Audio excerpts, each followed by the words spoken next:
charges, atomic properties, a lot of stuff that we've been going through, right?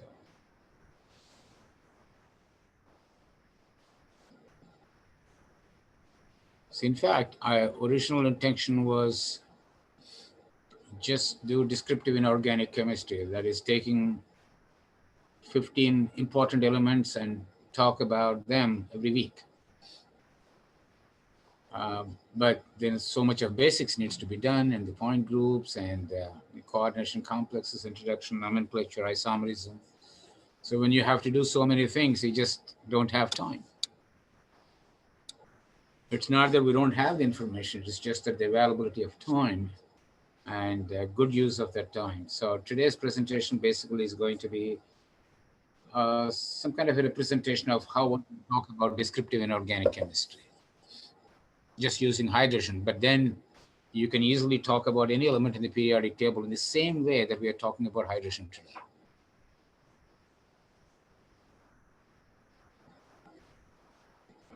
All right, so we'll wait for a couple of more minutes. I think we're joining, a couple of more students are joining before we start the presentation.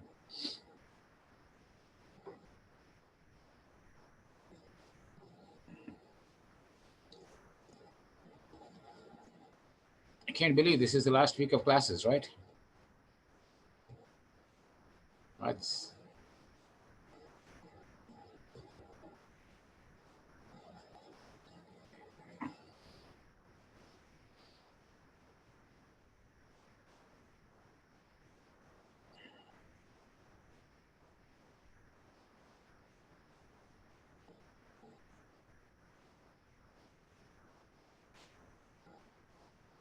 okay. I think we can start the talk. So today's lecture is going to be on hydrogen. This is what we call the descriptive inorganic chemistry of elements. As I was telling, I would like to do this for all the elements in the periodic table, but unfortunately we just don't have the time because of all the contents that we have to go through. So today I will just give you a representative example of how an inorganic chemist looks at an element and looks at variety of properties of that particular element and then documents the properties that are of commercial importance. So if you look at today's talk, basically we're going to talk about hydrogen. It's a chemical element that exists as a gas at room temperature. We all know that hydrogen burns in air and it forms water. So French chemist Antoine Lavoisier named hydrogen, hydra means water, gen means prepared from. So the name hydrogen, like a chalcogen or a halogen, it is something that is produced from water. So that was the name that was given by the Antoine Lavoisier. Lavoisier is one of my very favorite chemists, and there is a great history behind him too. You may want to read about the life and accomplishments of Antoine Lavoisier. So hydrogen is the smallest of all the elements in the periodic table. It has only one proton, one electron. Nothing can be simpler than this.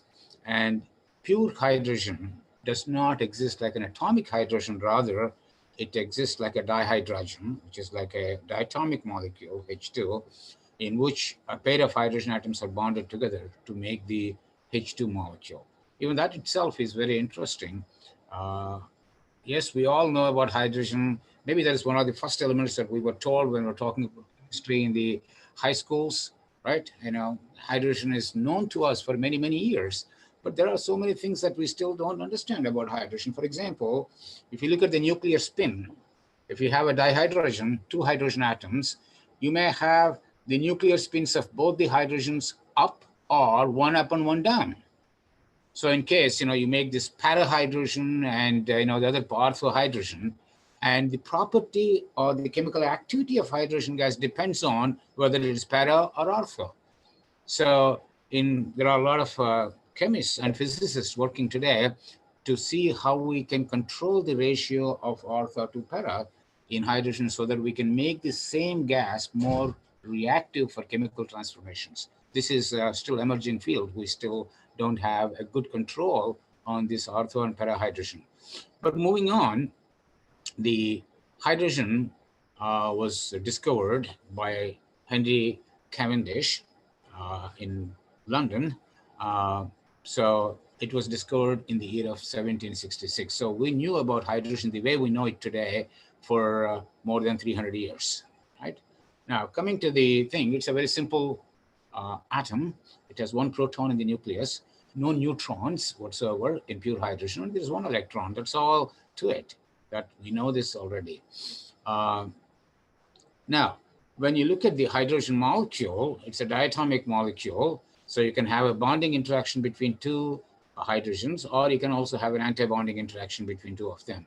So when you write the molecular orbital picture of H2, right, you have a bonding orbital and an anti-bonding orbital, which are shown on both sides of the picture here. So the electron cloud is very dense between the hydrogen atoms in the left-hand side, that is the bonding. On the right-hand side, the electron cloud stays away from the atoms. So this is the antibonding interactions. So now coming to the position of hydrogen in the periodic table, hydrogen is the first element in the periodic table. So if you look at the actual periodic table, you find that's where the hydrogen is. So it's the first element in the periodic table. But one of the important aspects of hydrogen is, unlike other elements in the periodic table, hydrogen is very unique in that it combines with almost all the elements in the periodic table except the noble gases. No other element has that ability or chemical, what do we call, versatility in a way that it combines with almost every element. You can't say that about other elements in the periodic table except hydrogen. So that's a very interesting attribute of hydrogen. So the question is, how is hydrogen produced? Production of hydrogen. We all know hydrogen is used commercially quite a lot, both in pharmaceutical industries, in oil industries for cracking. If you want to break down the carbon-carbon bond, sometimes you need to use hydrogen, called the naphtha cracking. So annually we produce millions and tons of hydrogen. So the question is, how is this hydrogen produced commercially? So to answer that question, we come to this most important industrial reaction that is conducted in the world, that is by taking fossil fuels or the hydrocarbons with steam. So for example, if you have natural gas like CH4, when you react these hydrocarbons with steam, you make hydrogen. So that is how commercially hydrogen is produced even today. It's a environmentally disastrous reaction because the side products are, of course, you get hydrogen, but then you get a lot of carbon dioxide too on the other side. So which contributes to the global warming, as a lot of experts believe. So now if you look at the other aspect of hydrogen, if you don't want tons and tons of hydrogen, but very small amount of pure hydrogen, then you can do what we call electrolysis of water. We all know electrolysis of water gives you hydrogen at the cathode, oxygen at the anode. The other part is you can also do the electrolysis of water at very high temperatures. What happens is when you do the electrolysis at high temperatures as opposed to doing it at room temperature is the efficiency. So high temperature electrolysis is more efficient in terms of energy input compared to the room temperature. So there's a lot of work going on to improve that efficiency of water splitting into hydrogen and oxygen. Finally, there is a lot of work that is going on in the world to see, can we use some biochemical pathways using the bacteria or the enzymes to see if we can somehow break the water, which of course nature does it so beautifully. So the idea is, can we mimic the nature? So this is what we call biomimetic synthesis. So we learn from nature how different organisms are able to break down the water, split it to hydrogen and oxygen. So can we learn from them and then maybe incorporate these processes in nature? So I'm going to give you a couple of examples of how the thought process goes into these things. Moving on, I'm not going to read every single line of these words in this presentation because it's a long presentation.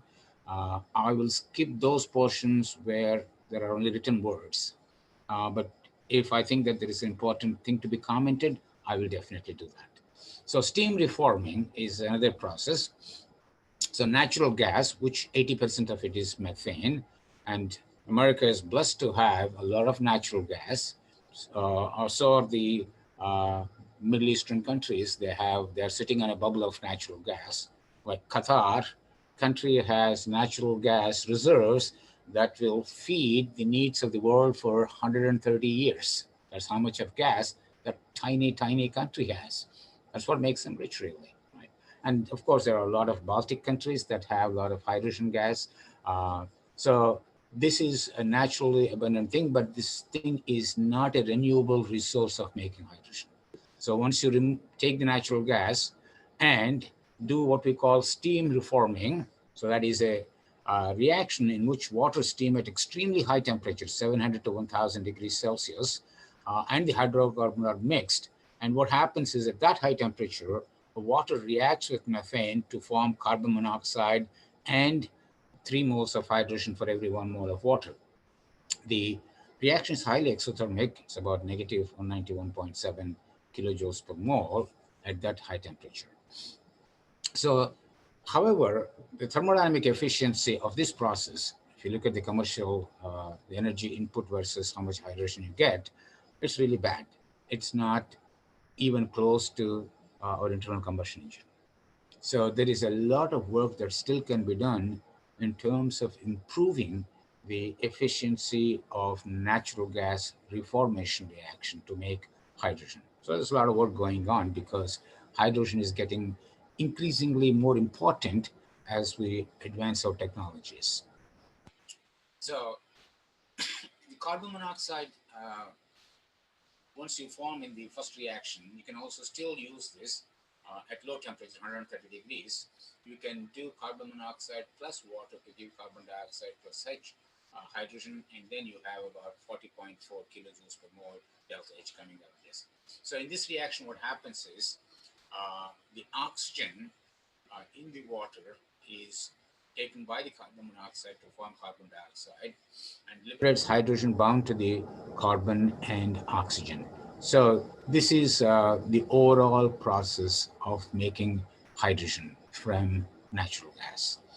Moving on, uh, so this is a commercial plant that basically gives you the engineering design of how the primary reformers, secondary reformers, and purity is very important because you can't use a natural gas of a lot of impurities that will deactivate the catalytic efficiencies. And you also have to remove the carbon dioxide. It has to be absorbed because you don't want to send it to the atmosphere. So this is a flow diagram of the production of hydrogen from natural gas. Moving on, uh, these are all the commercial plants. If you can see them, these are the real pictures. See how complex a commercial operation of that looks like. Look at all these towers. So this kind of gives you the physical picture of how hydrogen is produced commercially using the natural gas. You can also, of course, use gasoline too, but more importantly, about 90% of the commercial hydrogen is produced from reformation of the natural gas. And these are all the factories. The next important process is the electrolysis of water, which we have been familiar from our high school days. So if you drop two electrodes in water and apply a potential between the electrodes, the anode and the cathode, there is going to be a redox reaction here where the protons in the water get reduced at the cathode to make hydrogen, and the hydroxide at the anode gets oxidized to make your oxygen. So this is how one can also produce. But again, this is not a very efficient process. It requires electrical input. Now, although this was not attractive about 2 or 3 decades ago, it is slowly getting some importance because there are now alternate ways of producing electricity in a renewable way. Like, for example, if you look at solar panels, right? Solar panels can produce the electricity, which can be used to electrolyze water to make hydrogen. So in a way, the idea is in the daytime when the sun is shining, you can make all your hydrogen during the daytime. In the nighttime, you can take that hydrogen and burn it, and you can convert that hydrogen to electricity using fuel cells. So you will have a very continuous distribution of electricity by using the solar panels come electrolysis. This is a combination plants. So this is also gaining a lot of attention. So what are the alternate energies? Of course, there's a wind energy that you can use to produce electricity. So when there is wind in the atmosphere, you produce electricity, and that electricity can be used to make hydrogen. When there is no wind, you can use that hydrogen back into fuel cells and make the electricity. Or you can also use solar panels, which are seen on the top panel on the right-hand side. In the middle, you have nuclear energy that also can be used to produce hydrogen. And in the bottom, you have the hydroelectric projects, which can produce electricity that can be used to make water. This is, for example, I think it's a Hoover Dam here. One of the interesting aspects that has been coming up in the last 3 months, I don't know how many of you are following the literature. So when the water falls from the height to down, that energy, potential energy difference in the water is now converted to electrical energy, right? That's what hydroelectric dams do. Now, there is a proposal that why don't we use that electricity that we produce here to pump back this water from down to up again so that you can always get your energy back. That's not an efficient process, but that is something people are now trying at the Hoover Dam. So try to see if we can somehow store the electricity by pumping the water back into the original reservoir where it is coming from. So these are all some of the interesting aspects. In addition, there is also a trend in terms of biomass conversion. So have enormous amount, of course, 220 billion tons of wasted biomass in the planet every year. So can we use the wasted biomass, which is a renewable resource, like wood chips or corn cobs or the cotton kernels? You know, these are all resources that were burnt. So there is now some kind of interest in taking all the wasted biomass, treat them enzymatically, and then see if we can somehow make hydrogen from the plant material. So this is another way of making hydrogen. So these are all different ideas that are being done. So remember, we talked about high temperature electrolysis. So this is the kind of efficiency that gives you, at very high temperatures, your efficiency goes really good. But at low temperatures, the energy input is much higher. So it requires less energy to split water as the temperature goes up. So that is another area, although we are not doing commercially, but this is something people are looking at. So in terms of creating or generating hydrogen, I don't like the word creation, but we'll go with that today. The biological hydrogen is produced by some of the bacterium. And what they found was they have this manganese oxygen cubanes. So the little cubes that you have where the alternate corners are occupied by manganese and oxygen here, right? Now, this is the active part of those proteins, and these are responsible for the reduction of the water or breakdown of the water into hydrogen and oxygen. So similarly, we have these bridged iron thiocomplexes, coordination complexes again. You see the carbonyl ligands and the sulfide ligands, cyanide ligands, isocyanides, and sulfur ligands, right? So if you look at this, this is again a cubane with an iron and sulfur. So people believe that if you can somehow generate complexes or the structures that have this feature, these cubane structures, if you can create new solid state materials, these can be used for the production of oxygen. In fact, I don't know how many of you know this. A few years back, ExxonMobil gave the scientists at Rutgers, Professors Martha Greenblatt and Chuck Dismukes, an award because they created a spinel complex that has manganese oxygen, lithium MnO2 complex, which showed extraordinary activity for the production of oxygen and hydrogen from water. So these are all great discoveries that are going on. We are not at a commercial stage, but we are now slowly breaking up the biological process one step at a time to see how best we can do this. So this is what we're talking about. We're mimicking these processes in the lab and then commercially. You can also use sulfides for the hydrogen production, oxides for the oxygen production. All right. In fact, Tim Waden for our department also has some interest in producing hydrogen from some of these materials. And myself and Tim have collaborated and published about 3-4 papers in terms of making this hydrogen using electrolysis. All right, so the next thing is, of course, the properties. The properties are plenty. First, we'll talk about the physical properties. Dihydrogen gas is a gas. It's colorless, odorless, tasteless. Again, I'm not asking you to taste the gases. This is what the recorded stuff is. It's highly combustible. It's lighter than air, and it's insoluble in water, and has a melting point of -18 and a boiling point of -23. Very small window of melting and boiling things. So, and the important aspect in the water is the hydrogen bond. So we all know about the hydrogen bond because you have a polar molecule.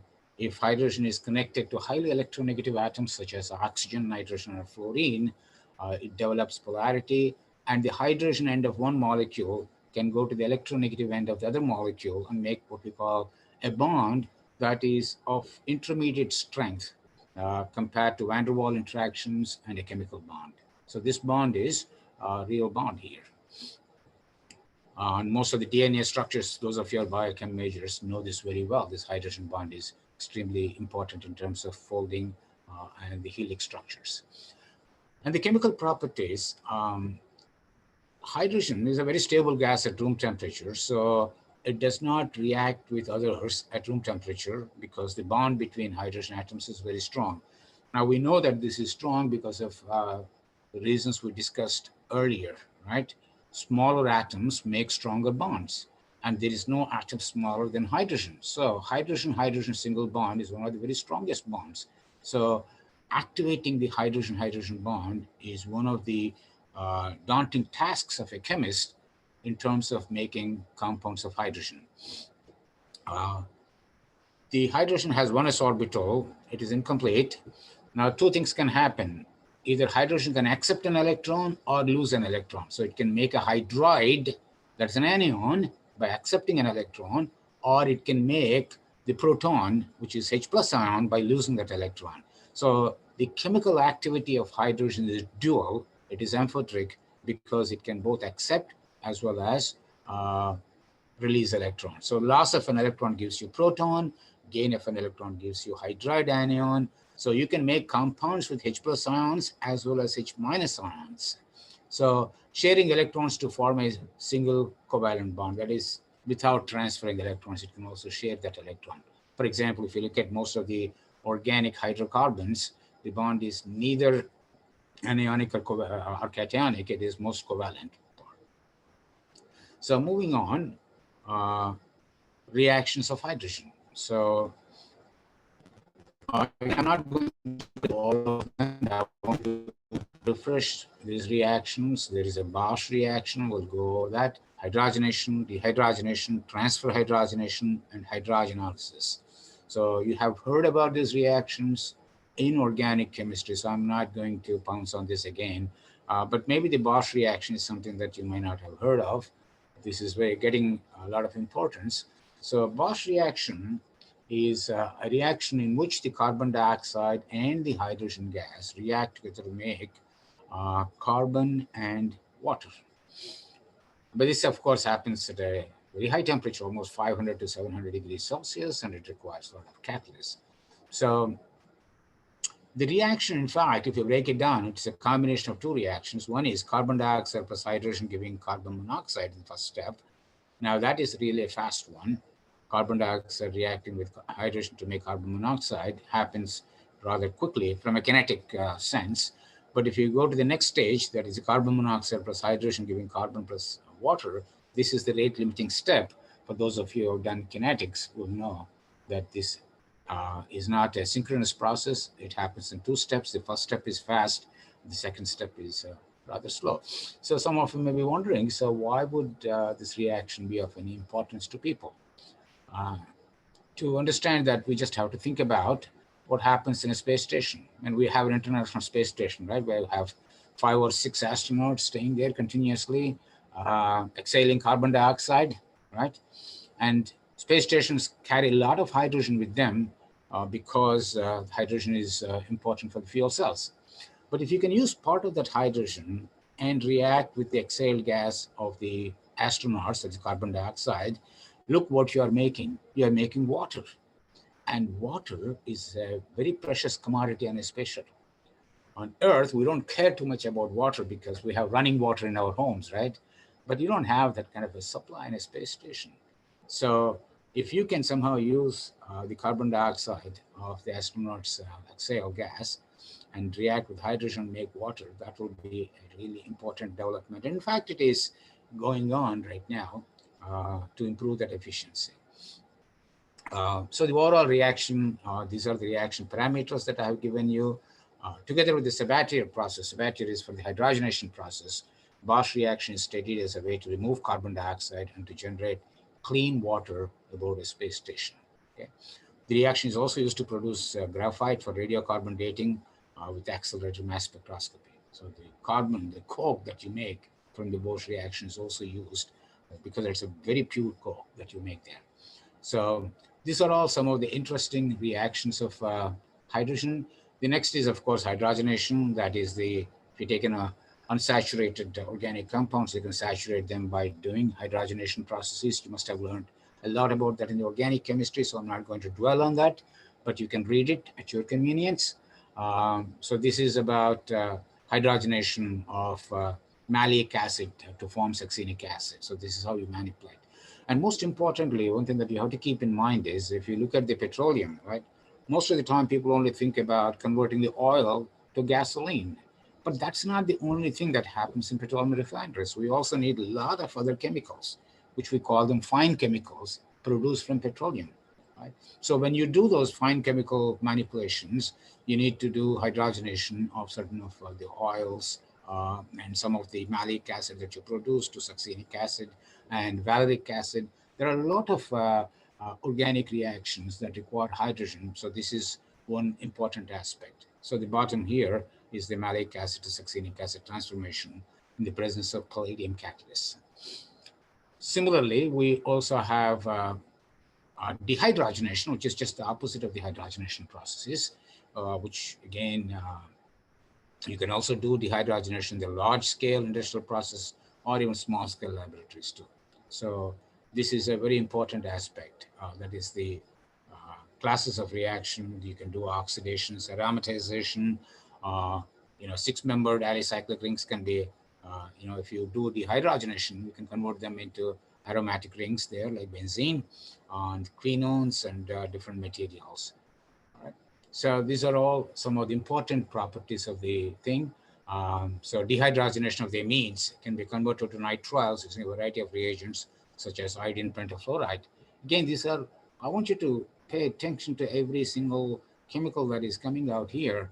While the major reactions between organic processes, what lies behind is an inorganic chemical that facilitates the organic transformation. This is what we call the catalyst, and majority of these catalysts are inorganic, like iodine pentafluoride, for example.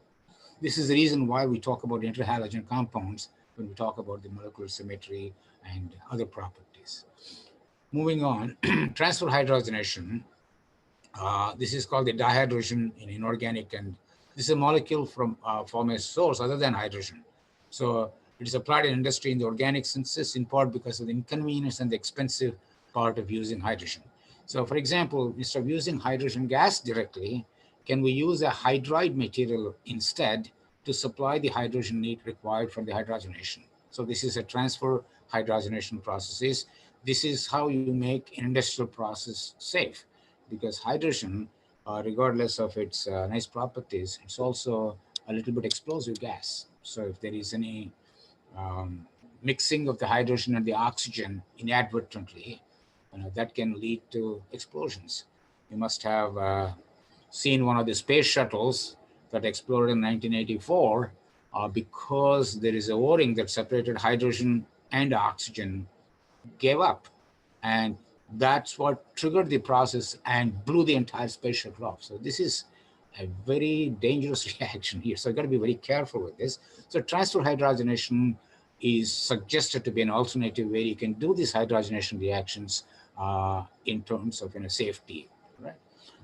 So hydrogenalysis, that is adding the hydrogen while breaking a bond. So that is, you can break carbon-carbon bonds by saturating an unsaturated bonds too. The next thing is hydrogen storage. All right, this is again a big problem. Uh, Hydrogen is a gas. It's a very high calorific content compared to even gasoline. But the problem is, how do you store it? If you want to have a fuel cell driven car, electric car, not batteries, but fuel cell driven car, you want to carry hydrogen with it. So how do you do this? The problem is there are two ways of storing hydrogen. Both are expensive.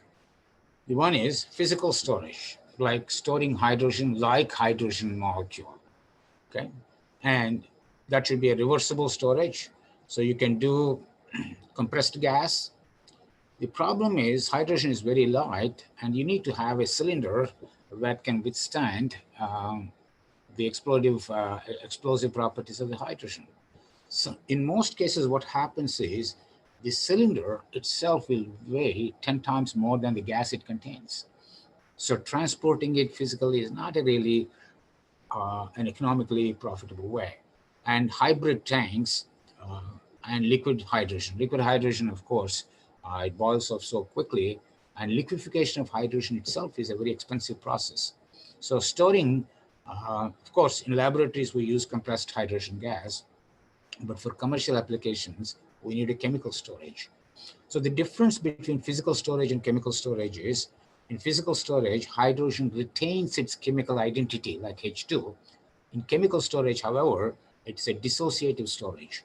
That is, the hydrogen breaks down to two hydrogen atoms, and these hydrogen atoms are those that are stored in the material. There are two types of materials, reversible and non-reversible. The non-reversible are used in the reformed fuels, hydrolyzed fuels, and decompressed fuels. In the reversible, we have conventional metal hydrides. We'll talk a little bit about metal hydrides very soon. Metal hydrides are those where you have an electropositive metal, which is on the left-hand side of the periodic table, such as calcium, magnesium, lithium, sodium, potassium. They all make hydrides. So we can use those hydrides as a storage media. And complex metal hydrides. These can be non-stoichiometric metal hydrides. Examples of this are the lanthanum nickel 5 alloys. Lanthanum nickel 5, the 1,5 alloys, are excellent choices for hydrogen storage. The only problem is they're heavy. So if you look at the gravimetric efficiency of the rare earth transition metal alloys, it is really, really bad. They are less than 5% efficiency. But still, that's the best material we have today. The situation is so bad, even NASA, which is very picky about the mass of the load that they send to the space station, have no other choice but to use these lanthanum nickel 5 alloys. So there's a lot of research waiting for, especially those of you who develop interest in hydrogen storage. There is huge amount of money available. Even the Department of Energy of US has declared, if you guys have an idea on how to store at least 6%, right now it's about 4%, right? Just 2% improvement, they'll give you millions of dollars to develop that technology. That's how desperate the industry is to develop hydrogen storage materials. And the light element synthesis, for example, if you take lithium nitride, right? Both lithium and nitrogen are very light materials. When you react lithium nitride with hydrogen, you can make what we call lithium amides. So this is how you can store hydrogen in different forms, like conventional hydrides, complex metal hydrides, as well as the light element hydrides. Moving on, the compressed storage, I don't want to dwell too much on this. I mean, there are different cylinders are being, instead of using steel, which is heavy, can we use carbon fibers? You know, can we design a cylinder with a carbon fiber, which should be very light and strong to hold hydrogen? So these are all different things. And, you know, from lab to fab, which is laboratory to fabrication facilities, there is a still what we call the, I generally use the term death valley of development. It takes about 25 to 30 years to transform any technology that we have in the lab today to commercialization. So these are all some of the ideas that are going on now. I may not see that in my lifetime, but definitely in your lifetime, I'm sure you're going to see some of these ideas coming to fruition. So these are some of the ideas that they're developing in terms of design. Uh, Liquid storage is, again, I'm not completely a big fan of it because liquefaction of any gas, especially like hydrogen or helium, is so expensive. You cannot use commercial things. But even if you have stored a lot of hydrogen in the liquid form, how do you carry it? Um, Especially if you want to have mobile transportation, like if you want to drive a car, for example, with hydrogen gas, you can't use liquid hydrogen in the automobile because that is more expensive than gasoline then. So this is a big problem. Uh, so hybrid physical storage is something that people are using, like can we use compressed hydrogen, not at room temperature, but somewhat intermediate temperatures. Um, so you should also be able to improve the density of the materials by using new materials.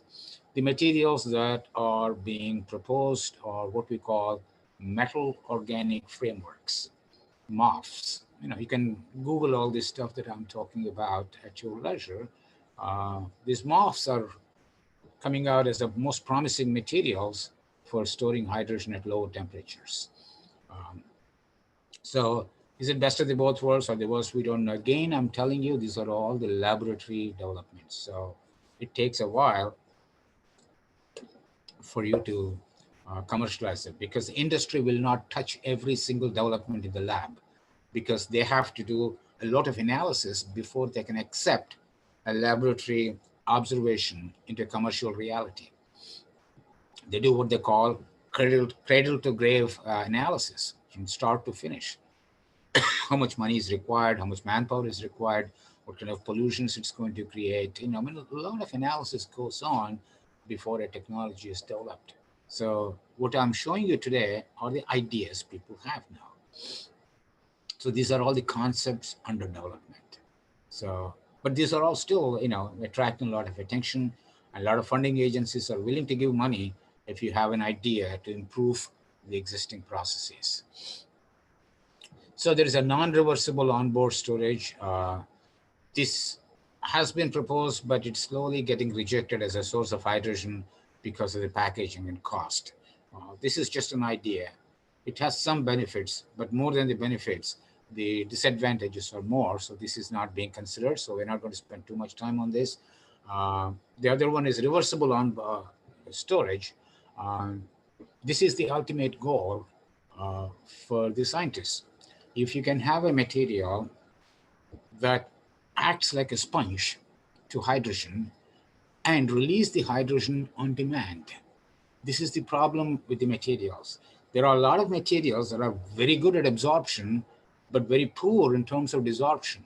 So the absorption kinetics are favorable, but the desorption kinetics are not very favorable. If you have a very stable hydride that is formed when you're storing the hydrogen, that's not good because you want to have a hydride that is stable at certain conditions. And if you change those conditions very lightly, very somewhat, very simple changes, if that can give back your hydrogen, that is the ideal one. But we don't have any of them. But this is the holy grail of hydrogen storage. So we need to have accurate, fast computational techniques to scan new formulations. This is more like the library, the computational material science. So those of you are interested in doing research in that area, this is something that you may want to think about to develop, scan new materials and come up with a formulation that holds the hydrogen with intermediate range. So we need to improve the storage capacity, temperature of hydrogen release. So usually what happens is when the hydrogen is absorbed at room temperature, to get it back, you need to increase the temperature of the substance. So how high in the temperature you have to go before you can see hydrogen is one of the limiting factors for the commercial development. The kinetics and the speed of hydrogen refueling. So the idea is that you will have a powder material in your gas tank So when you stop at the hydrogen filling station, the hydrogen is pumped into your car, and that hydrogen is absorbed by this powder, and this powder then keeps releasing the hydrogen as you press the accelerator to run your car. But the problem is uh, how fast this material absorbs hydrogen. You don't want to, spend 3 hours at the fueling station, right? To make sure that your material has absorbed all the hydrogen completely. You want to get that done in about 5 minutes. And uh, the kinetics and the speed of hydrogen refueling as well as the release. These are very important. How much hydrogen can you store? And what is the weight of the material that can store desired amount of hydrogen? That is also a critical parameter. If it takes you know, like, like 10, 15 grams, that's okay. But if it takes about 300 kilograms, then that's not advisable because you have to see everything. So catalysts and additives may improve storage characteristics. That is where a lot of research is going on. Just in case if you want to know where that research is going on, it is going on at NASA. NASA is investing quite a lot of money in terms of developing new hydrogen storage materials. Department of Energy, Oregon National Laboratories has a big program in terms of development of new hydrogen storage materials. So is the Jet Propulsion Laboratory in California has a big program for a long time, almost for 20 years now.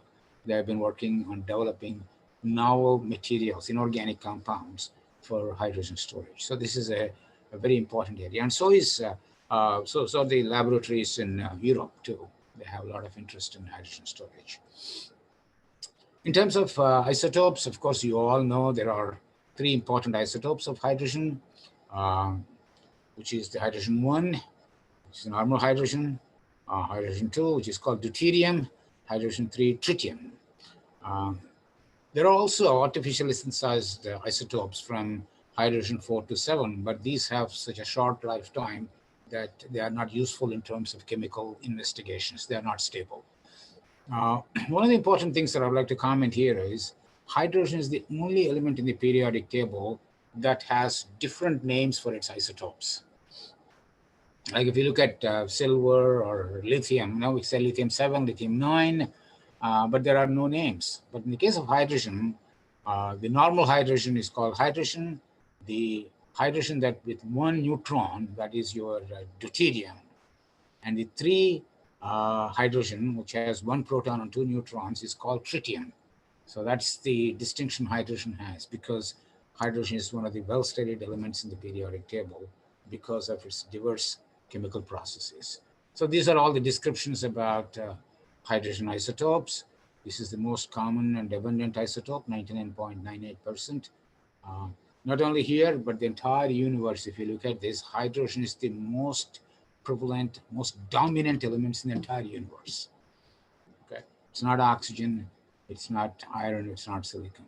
If you look at the entire universe, 90% of the universe is hydrogen, and 9% of it is helium. The rest is very small amount, which is what we have on this planet, like the iron, cobalt, nickel. These are all, if you look at the grand picture, this is extremely tiny, tiny fraction of the universe we have. All right, so these are all some properties. Deuterium is used extensively in nuclear reactors. Heavy water, for example, is very important in directing the neutrons. And tritium is one of the radioactive elements. And tritium is also used in very small amounts in watches too, to give you some nighttime vision of the scales. Okay. All right. So moving on. Uh, so as I said, hydrogen is the only element that has different names for its isotopes. Um, these symbols D and T are sometimes used for deuterium and tritium. So there is something called protium. P is already in use for phosphorus. That's the reason why they use hydrogen. These are all some historical facts, but nothing important in terms of the chemistry. Moving on, I'd like to show you some of the chemical and physical properties of the hydrogen, deuterium, and the tritium. So the active abundance is, quite a lot of it is hydrogen, deuterium. And if you look at the tritium, it is 15 orders of magnitude smaller in terms of relative abundance. So it is very, very tiny amount. The relative masses, the melting points increase with the weight there. The boiling points also increase with the weight of this one. The density increases again.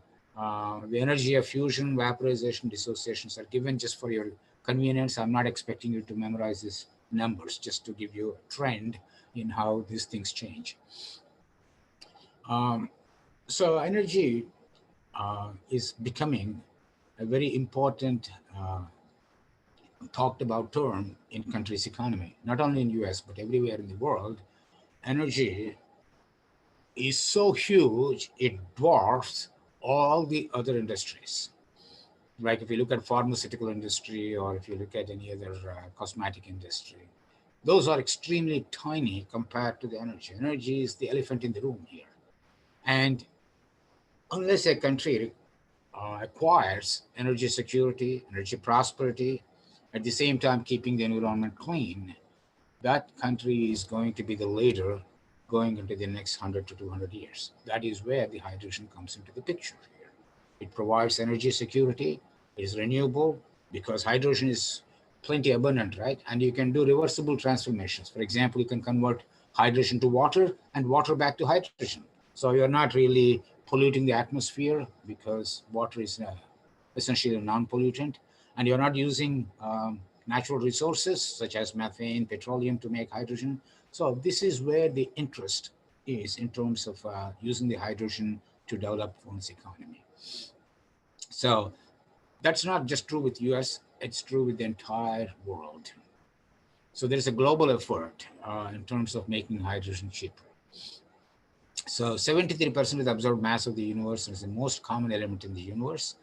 Um, in fact, if we look at this second point that I'm showing, this is directly from what we talked about in the nuclear formation. You remember we talked about the Big Bang theory, that where the soon as the mass exploded, the first element that was formed after about 15 seconds was hydrogen, because the protons and the electrons came together and they bound and they made the hydrogen atom. Even today, 90% of the atoms in the universe are hydrogen, 9 are helium, and all the others are less than 1%, a fact that we have talked many, many times during this course. So these are all common molecules that contain hydrogen. Water is one molecule that we know that has hydrogen. Butane has, there are 10 hydrogen atoms. Ammonia contains about 3 hydrogen atoms. So if we now look at these molecules retroactively from the perspective, from the lens of hydrogen, you see, you have seen so many molecules in a chemical perspective that have hydrogen.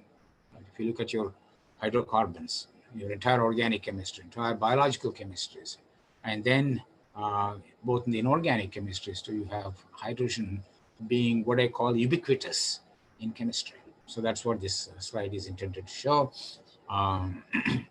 So basically, these are all the different things where the world is going. We started with coal and oil. Slowly, we want to go back to nuclear, geothermal, solar, wind, and hydro, because these are all non-polluting ways of attaining energy security without destroying the planet. So this can be used in the automobile transportation, not only cars, buses, trucks, planes. I will show you some pictures of them that have been designed to run on hydrogen fuel, and distributed generation. This is very important aspect too. For all these things to happen, hydrogen is very important for humanity. So storing and transporting hydrogen are some of the,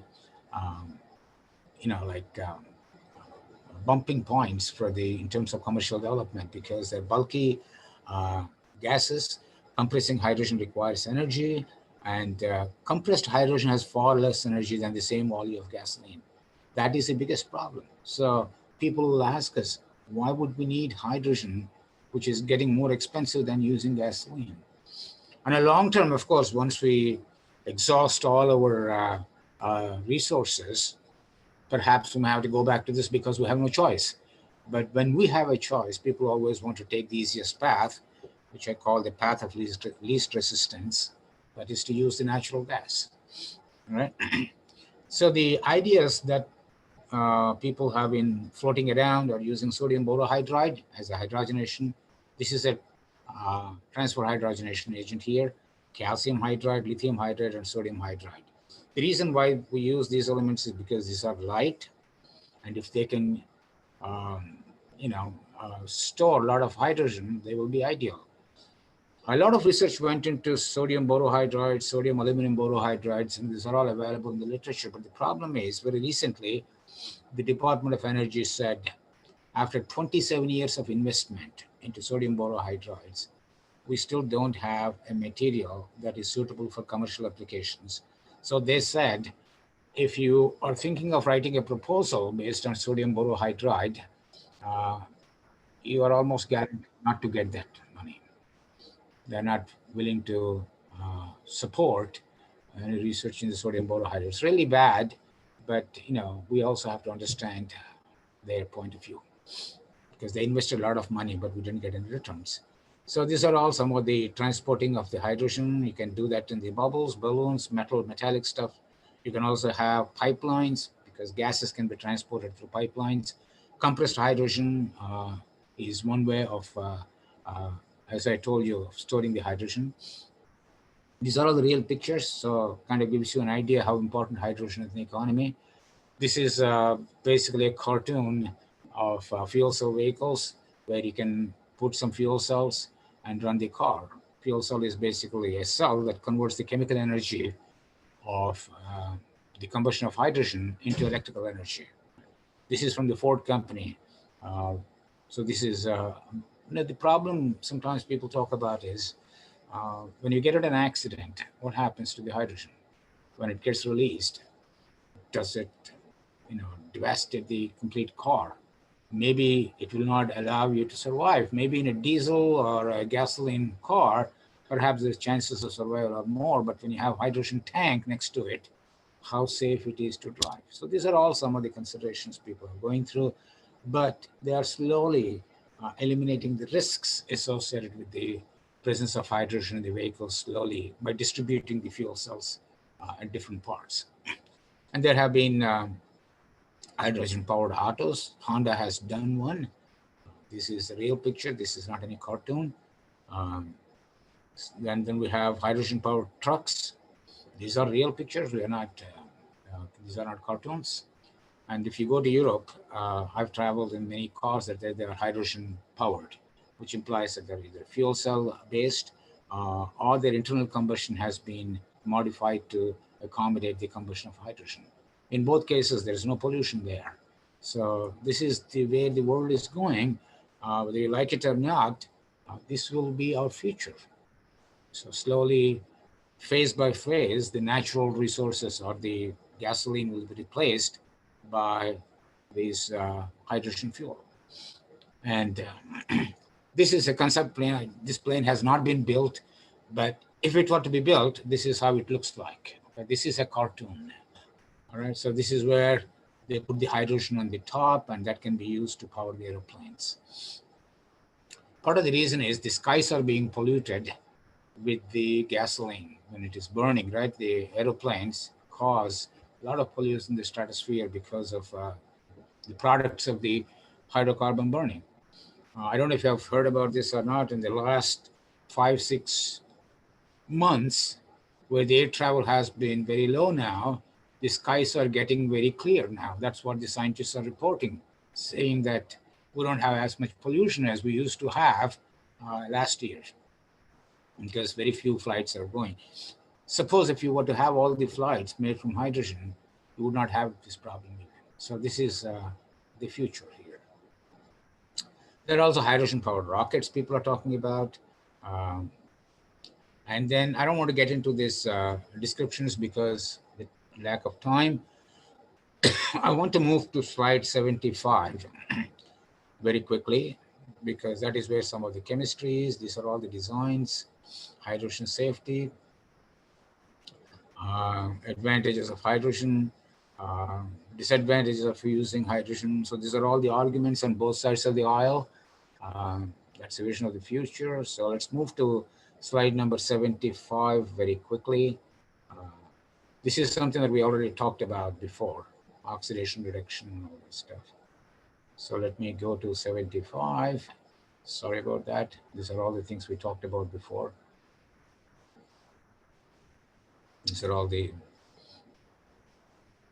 now this is the hydrides. This is where the chemistry comes into the picture. So how does hydrogen combine with different elements in the periodic table to give you a variety of hydrides? All right.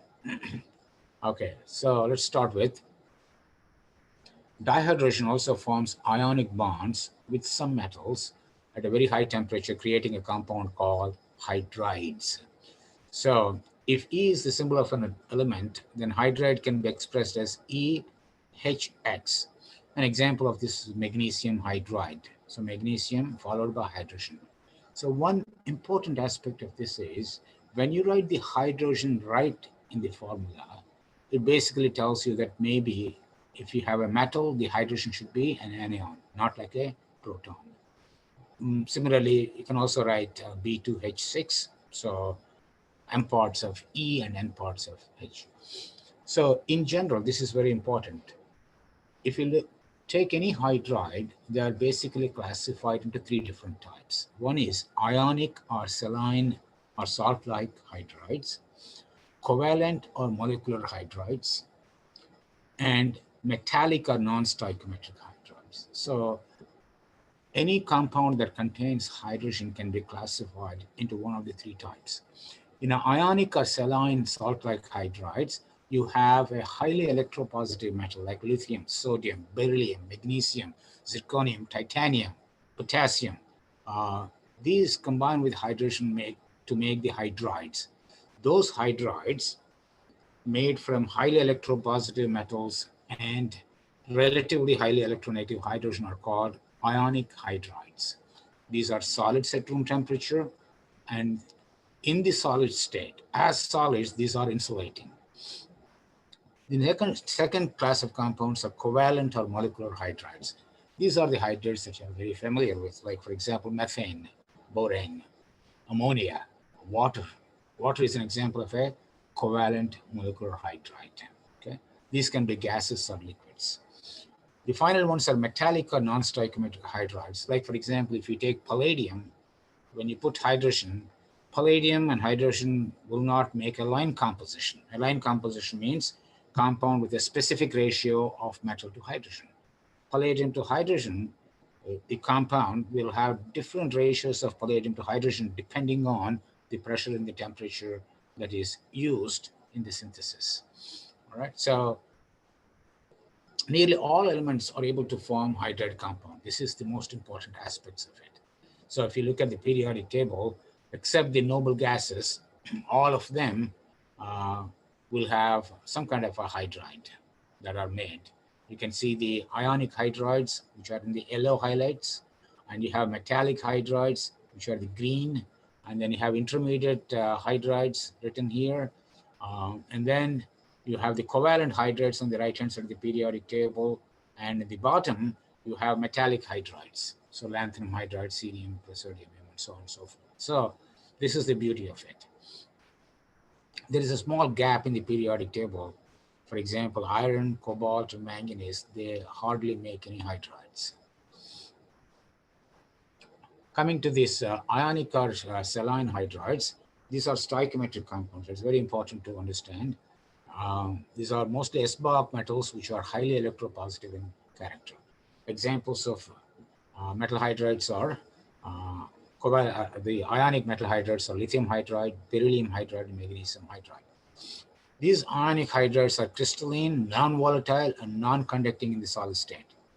However, if you take any of these hydrides, heat it to high temperature, and you melt it, the molten hydrides are conducting because in the molten state, you have the hydride ion moving.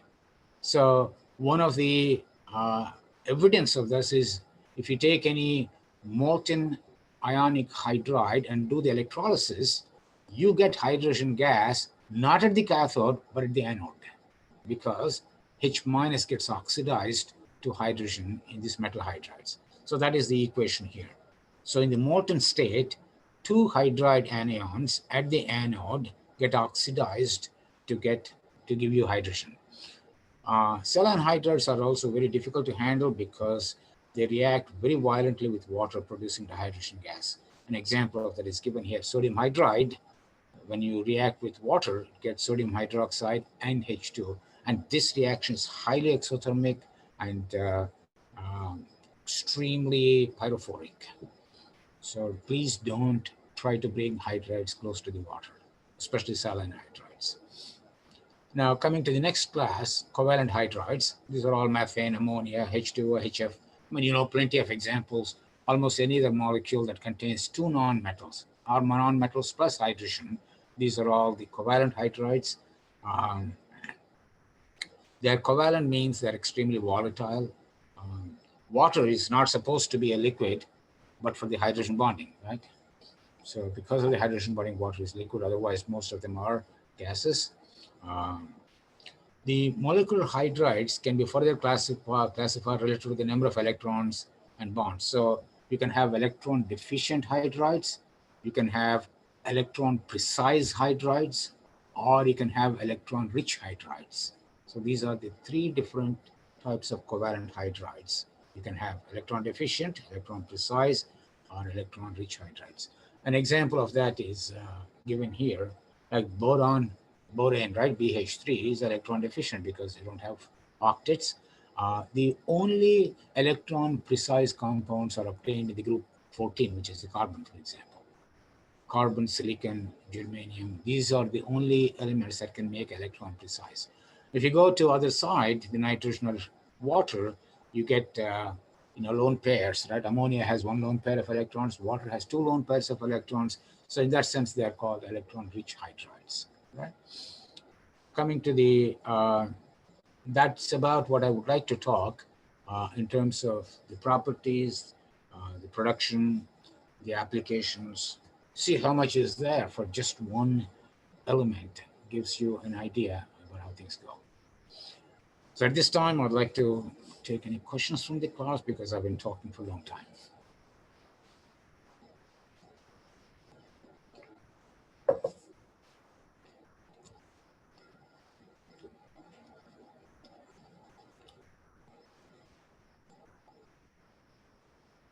I know some of you have been asking me,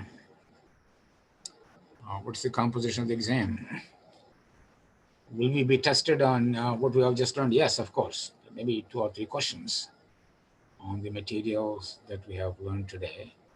There will be 2 or 3 questions on medicinal inorganic chemistry, 2 to 3 questions on the acid bases that we talked about in the past. And there will be, because it's a cumulative exam, there will be questions from atomic structure, molecular structures, molecular orbital theories, point group symmetries, point group classifications.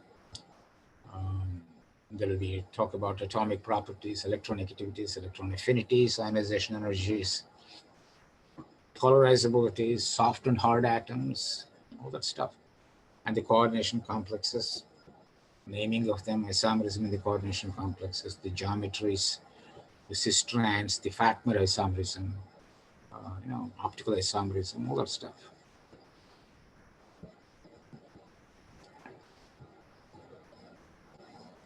What I think you would have noticed is as we were moving from each week, we've been adding a lot of stuff, a lot of new information. So this is the time now to have a bird's eye view of what we have learned and think about any questions you may have from chapter 1 to all these topics. On Wednesday, we are going to meet again. That will be our review. I don't want to talk about what I already talked about because that makes no sense. What I would like to see is if you have any questions during that time, I'll be more than happy to take them and go over some things. Like some of the topics that we have learned during the early part of the semester. Sorry, I have a meeting with my supervisor, so I have to go, but thank you for class today. Sure. We'll see you Wednesday if you have time.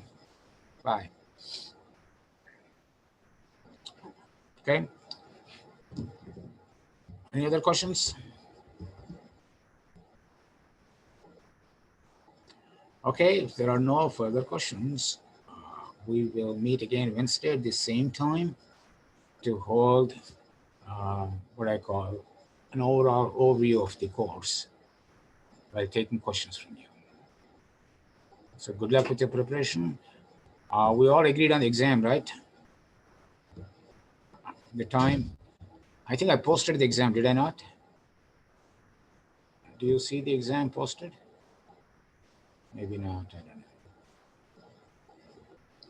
I believe we all wanted to have December 14th, correct? Morning 8 to night 10 o'clock. I'll be posting it because we still have plenty of time. But that will be the exam time, December 14th, morning 8 to night 10. All right, so see you then. Thank you very much for coming to this class. Stay well, stay safe.